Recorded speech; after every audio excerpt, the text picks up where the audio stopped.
ನಟ ವಿಜಯ್ ಸ್ಥಾಪನೆಯ ಟಿವಿಕೆ ಪಕ್ಷ ತಮಿಳುನಾಡಿನ ರಾಜಕೀಯ ವಲಯದಲ್ಲಿ ಸಾಕಷ್ಟು ಸಂಚಲನವನ್ನ ಸೃಷ್ಟಿ ಮಾಡಿರುವಂತದ್ದು. 108 ಸೀಟನ್ನ ಗೆದ್ರೂ ಸಹ ಈಗ ಸರ್ಕಾರ ರಚನೆಗೆ ಸಾಕಷ್ಟು ಸಾಂವಿಧಾನಿಕ ಬಿಕ್ಕಟ್ಟು ಶುರುವಾಗಿದೆ. ಬಹುಮತ ಸಾಬೀತುಪಡಿಸಬೇಕು ಅಂತ ರಾಜ್ಯಪಾಲರು ಸೂಚನೆಯನ್ನ ಕೊಡ್ತಾ ಇದ್ದಾರೆ. ಆದರೆ ಸರ್ಕಾರ ರಚನೆಗೆ ಅನುಮತಿಯನ್ನ ಕೊಡ್ತಾ ಇಲ್ಲ. ಈ ಒಂದು ರಾಜಕೀಯ ಬಿಕ್ಕಟ್ಟಿನ ನಡುವೆ ಮುಂದೆ ನಟ ವಿಜಯ್ಗೆ ಇರುವಂತಹ ಅವಕಾಶಗಳೇನು, ಮತ್ತೆ ಸಂವಿಧಾನಿಕ ಒಂದು ಬಿಕ್ಕಟ್ಟು ಶುರುವಾಗಿರುವಂತಹ ಸಂದರ್ಭದಲ್ಲಿ ರಾಜ್ಯಪಾಲರು ಈ ರೀತಿ ಮಾಡ್ತಾ ಇರುವಂತದ್ದು ಸರಿನಾ? ಇವೆಲ್ಲದರ ಬಗ್ಗೆ ನಮ್ಮ ಜೊತೆ ಮಾತಾಡೋಕೆ ಮಾಜಿ ಅಡ್ವೊಕೇಟ್ ಜನರಲ್ ಆಗಿರುವಂತಹ ಅಶೋಕ್ ಹಾರ್ನಳ್ಳಿ ಇದ್ದಾರೆ. ಅವರನ್ನೇ ಮಾತಾಡಿಸ್ತೀನಿ ಈ ಒಂದು ವಿಚಾರಗಳ ಬಗ್ಗೆ. ಸರ್, ತಮಿಳುನಾಡಿನ ರಾಜಕಾರಣ ತಮ್ಮ ಗಮನಕ್ಕೆ ಇರುವಂತದ್ದು, ಈಗ ಸದ್ಯ ನಡೆದಿರುವಂತಹ ಬೆಳವಣಿಗೆಗಳ ಬಗ್ಗೆ. ಆದರೆ ಈಗ ಶುರುವಾಗಿರುವಂತಹ ಸಾಂವಿಧಾನಿಕ ಬಿಕ್ಕಟ್ಟು ಮತ್ತೆ ರಾಜಕೀಯ ಈ ಜಂಜಾಟದ ನಡುವೆಯಲ್ಲಿ ಈಗ ಸರ್ಕಾರದ ರಚನೆಗೆ ಸಾಕಷ್ಟು ಕಸರತ್ತುಗಳು ಆಗ್ತಾ ಇದೆ. ಆದರೆ ಈ ಒಂದು ಸಂದರ್ಭದಲ್ಲಿ ಬಹುಮತ ಸಾಬೀತುಪಡಿಸಬೇಕು ಅಂತ ರಾಜ್ಯಪಾಲರು ಒಂದು ಕಂಡೀಷನ್ ಅನ್ನು ಹಾಕ್ತಾ ಇದ್ದಾರೆ. ಇದು ಎಷ್ಟು ಮಾತ್ರ ಸರಿ? ಮತ್ತೆ ವಿಜಯ್ಗೆ ಅವಕಾಶಗಳೇನಾದರೂ ಇದೆಯಾ ಸರ್ ಮುಂದೆ ಈ ರೀತಿಯ ಸರ್ಕಾರ ರಚನೆಗೆ ಏನಾದರೂ ಬೇರೆ?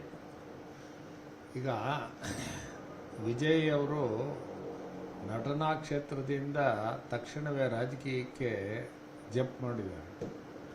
ಹಾಗಾಗಿ ಅವರು ಇಷ್ಟೊತ್ತಿಗೆ ಅದರ ಬಗ್ಗೆ ಆಲೋಚನೆ ಮಾಡಿ ಬಹುಮತ ಇದೆಯಾ ಇಲ್ವಾ ಅನ್ನೋದನ್ನು ಆಲೋಚನೆ ಮಾಡಬೇಕಾಗಿದೆ. ಈಗ ಸರ್ಕಾರ ರಚನೆ ಮಾಡಬೇಕಾದ್ರೆ, ಗವರ್ನರ್ ಮುಂದೆ ಹೋಗಬೇಕಾದ್ರೆ ನನಗೆ ಬಹುಮತ ಇದೆ, ನನಗೆ ಅವಕಾಶ ಕೊಡಿ ಅಂತ ಹೇಳಬೇಕಾದ್ರೆ ಮೇಲ್ನೋಟಕ್ಕೆ ಕಾಣೋ ಹಾಗೆ ಕೆಲವು ವಿಚಾರಗಳನ್ನು ಗವರ್ನರ್ಗೆ ಮನದಟ್ಟಾಗಿ ಮಾಡ್ತಕ್ಕಂಥ ಜವಾಬ್ದಾರಿ ಈ ಟಿ ವಿ ಕೆ ಪಕ್ಷದವ್ರಿಗಿದೆ. ಈ ಟಿ ವಿ ಕೆ ಪಕ್ಷದವ್ರಿಗೆ ಈಗ 6 ಶಾಸಕರ ಕೊರತೆ ಇದ್ದಾಗಿದೆ. ಇಲ್ಲಿ ತನಕ ಅದರ ಬಗ್ಗೆ ಅವರಿಗೆ ಯಾರು 6 ಶಾಸಕರು ಯಾರು ಇವರು ಬೆಂಬಲ ಕೊಡ್ತಾರೆ ಅನ್ನೋದಕ್ಕೆ ಸ್ವಲ್ಪ ಅನಿಶ್ಚಿತತೆ ಇದೆ. ಈಗ ಆಗಲೇ 2 ಸಾರಿ ಇವರು ರಾಜ್ಯಪಾಲರ ಹತ್ರ ಹೋಗಿ ಬೇಡಿಕೆ ನಿಟ್ಟಿದ್ದಾರೆ, ನಮಗೆ ಪ್ರಮಾಣ ವಚನ ಮಾಡೋದಕ್ಕೆ, ಸರ್ಕಾರ ರಚನೆ ಮಾಡೋಕ್ಕೆ ಅವಕಾಶ ಮಾಡಿಕೊಡಿ ಅಂತ.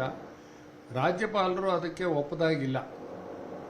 ಈಗ ಎರಡೇ ಒಂದು ಆಪ್ಷನ್ ಇರೋದು ಅವರಿಗೆ. ಮೊದಲನೇದು, ಇವರು 118 ಜನದನ್ನು ವ್ಯವಸ್ಥೆ ಮಾಡಿಕೊಂಡು ಮತ್ತೆ ರಾಜ್ಯಪಾಲರಿಗೆ ಹೋಗೋದು ಮೊದಲನೇ ಅವಕಾಶ. ಎರಡನೇದು, ನನ್ನ ಹತ್ರ ಇರೋದೇ ಈಗ 6 ಜನ ಇಲ್ಲ, ನನ್ನ ಹತ್ರ ಇರೋದೇ ಇಷ್ಟೇ, ನಾನು ಬಹುಮತ ಪಡೆದಿದ್ದೇನೆ, ನನಗೆ ಅವಕಾಶ ಕೊಡಬೇಕು ಅಂತ ಹೇಳಿ ರಾಜ್ಯಪಾಲರ ಮುಂದೆ ಮನವಿಯನ್ನು ಮಾಡ್ಬೋದು. ಅಂಥ ಸಂದರ್ಭದಲ್ಲಿ ರಾಜ್ಯಪಾಲರು ಏನು ನಿರ್ಣಯ ತಗೋತಾರೆ ಅಂತ ಹೇಳೋದಕ್ಕೆ ಬರೋಲ್ಲ. ಸಾಮಾನ್ಯವಾಗಿ ಯಾವುದೇ ಪಕ್ಷ ಬಹುಮತವನ್ನು ಸಾಬೀತು ಮಾಡೋದು ಫ್ಲೋರ್ ಆಫ್ ದ ಅಸೆಂಬ್ಲಿಲೇ ಮಾಡೋದು ಸಾಮಾನ್ಯವಾಗಿ. ಆದರೆ ರಾಜ್ಯಪಾಲರು ಮುದ್ದೆ ಮೇಲ್ನೋಟಕ್ಕೆ ಕಾಣೋ ಹಾಗೆ ನನ್ನ ಹತ್ರ 118 ಜನ ಇದೆ ಅನ್ನೋದನ್ನು ಹೇಳ್ತಕ್ಕಂಥ ಮಾಹಿತಿಯನ್ನು ರಾಜ್ಯಪಾಲರು ಕೇಳಿದ್ರೆ ಅದನ್ನು ಕೇಳೋದಕ್ಕಾಗೋಲ್ಲ. ನಾನೇ ಬಹುಮತ ಇದೆ, ನನಗೆ ಅವಕಾಶ ಮಾಡಿಕೊಡ್ಬೇಕು ಅಂತ ಹೇಳೋದು ಸ್ವಲ್ಪ ಕಷ್ಟ ಆಗುತ್ತೆ. ಅಂದರೆ ಏನಾಗುತ್ತೆ, ಇದರ ಪರಿಣಾಮ ಏನು ಅಂದರೆ, ಇವರ ಹತ್ರ 6 ಶಾಸಕರ ಕೊರತೆ ಇದೆ, ಇವ್ರಿಗೆ ಪ್ರಮಾಣ ವಚನ ಮಾಡಿ ಸರ್ಕಾರ ರಚನೆ ಮಾಡೋಕ್ಕೆ ಅವಕಾಶ ಮಾಡಬೇಕು. ಆಮೇಲೆ ಯಾರನ್ನಾರು ಕುದುರೆ ವ್ಯಾಪಾರ ಮಾಡಿ ಶಾಸಕರ ಖರೀದಿಗೆ ಮುಂದಾಗಬಹುದು ಅನ್ನೋ ಒಂದು ವಿಚಾರ ರಾಜ್ಯಪಾಲರ ತಲೆಯಲ್ಲಿ ಇರಬಹುದು. ಅದಲ್ಲದೆ ಈಗ ಉದಾಹರಣೆಗೆ ನಾವು ಇವತ್ತಿನ ದಿನವೇ ರಾಜ್ಯಪಾಲರು ಹೇಳ್ತಾರೆ, ನಿಮಗೆ ಪ್ರಮಾಣ ವಚನ ಇವತ್ತು ಬೋಧಿಸ್ತೀನಿ, ನಾಳೆ ನೀವು ಸಾಬೀತುಪಡಿಸಬೇಕು ಅಂದರೆ ಏನು ಮಾಡ್ತಾರೆ ಇವರು? ಈಗ ಒಂದೇ ದಿನ ಸಮಯ ಕೊಟ್ಟು ಇವರಿಗೆ ಬಹುಮತ ಸಾಬೀತು ಮಾಡಿಸೋಕೆ ಆಗದಲ್ಲೇ ಇರತಕ್ಕಂಥ ಸಂದರ್ಭದಲ್ಲಿ ರಾಷ್ಟ್ರಪತಿ ಆಡಳಿತಕ್ಕೆ ಹೋಗ್ಬಿಡುತ್ತೆ. ಆದ ಕಾರಣ ಈಗ 118 ಜನದ ವ್ಯವಸ್ಥೆ ಮಾಡಿಕೊಂಡು ರಾಜ್ಯಪಾಲರ ಮುಂದೆ ಹೋಗಿ ನಾನು ಸರ್ಕಾರ ರಚನೆ ಮಾಡಿ ಅಂತ ಅವಕಾಶವನ್ನು ಕೊಟ್ಟಿರೋದೇ ಸೂಕ್ತ ಅನ್ನೋದರಲ್ಲಿ ಈಗ ಟಿ ವಿ ಕೆ ಪಕ್ಷಕ್ಕೂ ಅದರಿಂದ ಅನುಕೂಲ ಆಗುತ್ತೆ.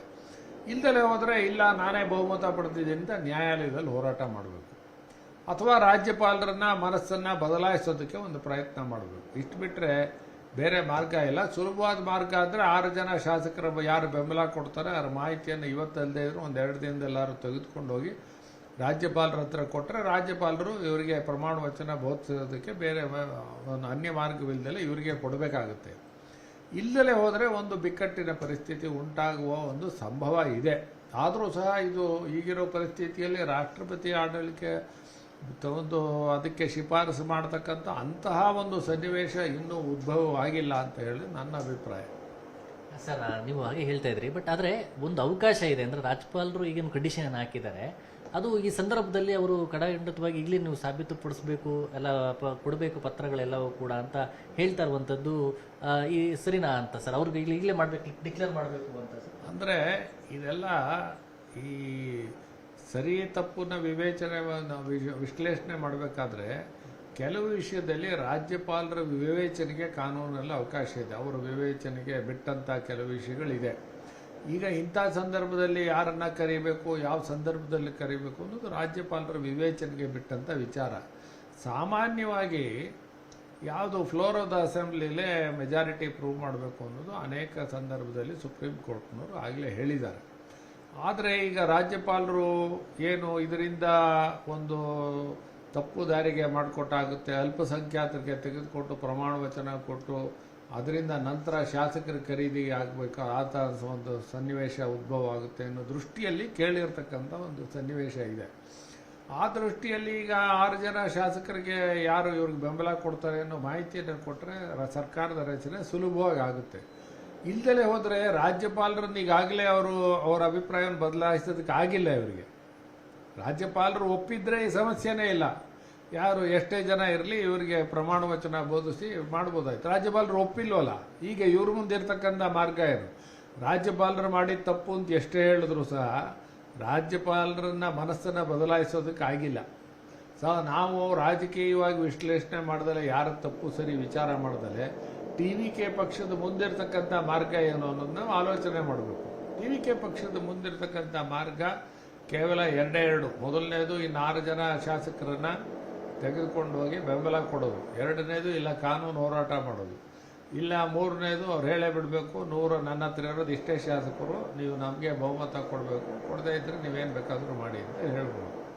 ಇಷ್ಟು ಬಿಟ್ಟು ಬೇರೆ ಏನೂ ಮಾರ್ಗ ಇಲ್ಲ. ಇಲ್ಲ ಕೋರ್ಟ್ನ ಮೊರೆ ಹೋಗಿ ಕರೀರಿ ಅಂತ ಹೇಳ್ಬೋದು. ಅದು ಕೋರ್ಟಿಗೆ ಹೋಗ್ತಕ್ಕಂಥ ಒಂದು ಸನ್ನಿವೇಶ ಇನ್ನೂ ಉದ್ಭವ ಆಗಿಲ್ಲ.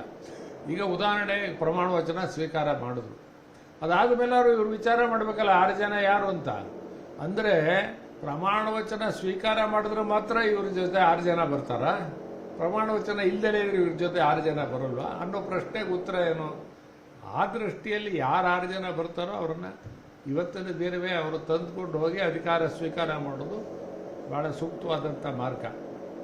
ಇಲ್ಲದೇ ಇದ್ದರೆ ಅದರಿಂದ ಒಂದು ರೀತಿಯಾದಂಥ ಬಿಕ್ಕಟ್ಟಿನ ಪರಿಸ್ಥಿತಿ ಉದ್ಭವ ಆಗುತ್ತೆ. ಸರ್, ಹೆಚ್ಚಿನ ಬಹುಮತ ಈಗ TVK ಪಕ್ಷದಿದೆ. ಆದರೆ ಈ ಒಂದು ಕಡೆ AIADMK ಆಗಿರ್ಬೋದು, DMK ಆಗಿರ್ಬೋದು, ಇಂತಹ ಸಂದರ್ಭದಲ್ಲಿ ನಾವು ಸಾಬೀತುಪಡಿಸ್ತೀವಿ ಅಂತೇಳಿ ಅವರು ಮೈತ್ರಿಯಾಗಿ ಬರುವಂಥ ಸಾಧ್ಯತೆಗಳು, ಅವರು ಬರುವಂಥ ಸಾಧ್ಯತೆ ಇರುತ್ತೆ ಸರ್ ಈ ಒಂದು ಸಂದರ್ಭದಲ್ಲಿ?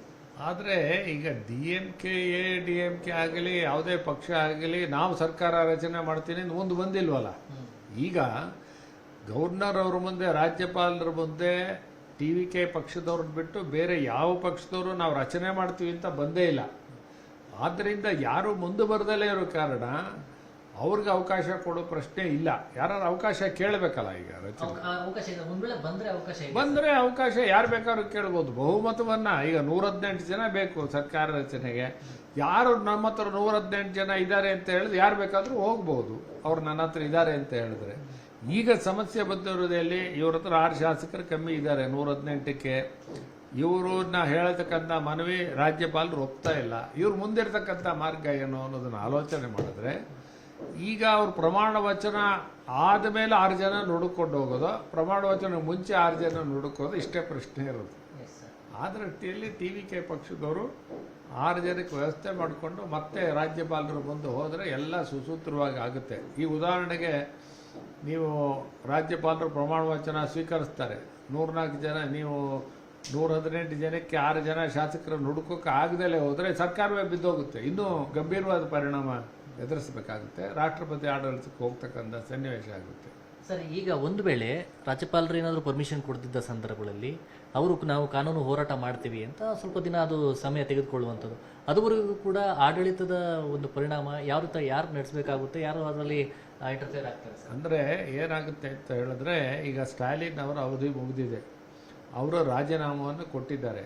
ರಾಜೀನಾಮೆ ಕೊಟ್ಟ ಮೇಲೂ ಸಹ ಅವರು ಕೇರ್ ಟೇಕರ್ ಚೀಫ್ ಮಿನಿಸ್ಟರ್ ಮುಂದುವರಿತಾರೆ.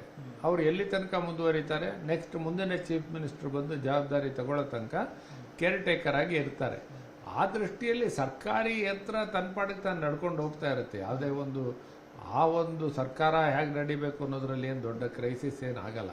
ಬೇರೆ ಒಂದು ಅಡ್ಮಿನಿಸ್ಟ್ರೇಟಿವ್ ಮಿಷನರಿ ಇದೆ, ಅದು ನಡ್ಕೊಂಡು ಹೋಗ್ತಾ ಇರುತ್ತೆ. ಈಗ TVK ಒಂದು ಬೆಂಬಲ ಬಹುಮತ ಸಾಬೀತುಪಡಿಸಬೇಕು, ಇಲ್ಲ ಕಾನೂನು ಹೋರಾಟ ಮಾಡಬೇಕು, ಎರಡೇ ಅವಕಾಶಗಳು.